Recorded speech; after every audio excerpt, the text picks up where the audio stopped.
یہ ماہ ذوالحج کے دن ہیں اور یہ اولاد کے لیے خصوصی قبولیت کے دن ہیں۔ یہ دعا آج پڑھیں اور اس دعا میں میری اولاد کی جگہ پر اپنے بچوں کا نام لے۔ بسم اللہ الرحمن الرحیم۔ اس دعا کے ساتھ کہ اے پروردگار میری اولاد کو اس حال میں مجھے عطا کیا جب میں بہت ناتواں تھا، اسی لیے میری اولاد کو اپنے پناہ میں رکھنا کیونکہ میں ان کو پناہ دینے میں طاقت نہیں رکھتا۔ اے پروردگار میری اولاد کو ہر برائی، شر اور نقصان سے محفوظ فرما۔ اے خدا میری اولاد کو ہر بیماری سے محفوظ فرما۔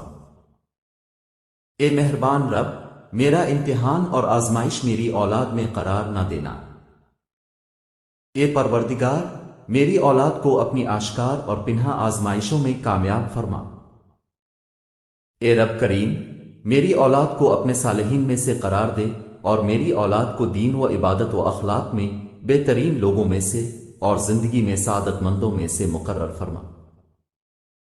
اے پروردگار میری اولاد کو حلال کے ذریعے حرام سے روک دینا اور کرم الہی سے اپنے سوا کسی کے محتاج نہ کرنا۔ اے رب رحیم جس طرح اپنی کتاب پاک کی قیامت تک حفاظت کرنی ہے، میری اولاد کو شیطان کے شر سے محفوظ رکھنا۔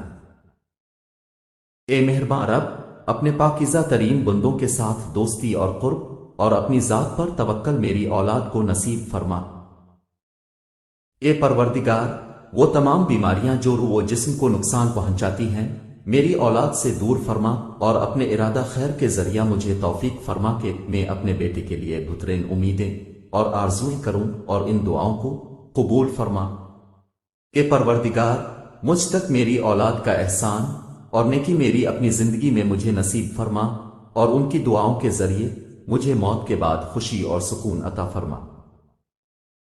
اے رب، اے رحمان، اے رحیم میں اپنے بچوں کو جو میرے جگر کا ٹکڑا ہیں تیرے سپرد کرتا ہوں۔ جس وقت وہ میری نظروں سے اوجھل ہیں وہ تیری نگاہ کے سامنے ہیں، انہیں اس عظمت کے ساتھ محفوظ فرما جو تیرے شان میں ہے۔ آج وہ دن ہے کہ جس میں والدین کی دعا اولاد کے حق میں قبول ہوتی ہے۔ اے پروردگار وہ جو میری زبان سے نہیں نکلا لیکن تیری حکمت و علم سے پوشیدہ نہیں ہے وہ عطا فرما۔ آمین یا رب العالمین۔ آپ اپنی اولاد کے لیے ان مبارک دنوں میں دعا کیجیے اور اس میسج کو ہر ماں باپ تک پہنچا دیں یہاں تک کہ وہ اپنی اولاد کے لیے دعا کریں اور آپ اجر کمائیں۔ آپ روزانہ اپنی اولاد کے لیے دعا کیجیے، دیر مت کیجیے کہ یہ برکت والے ایام گزر جائیں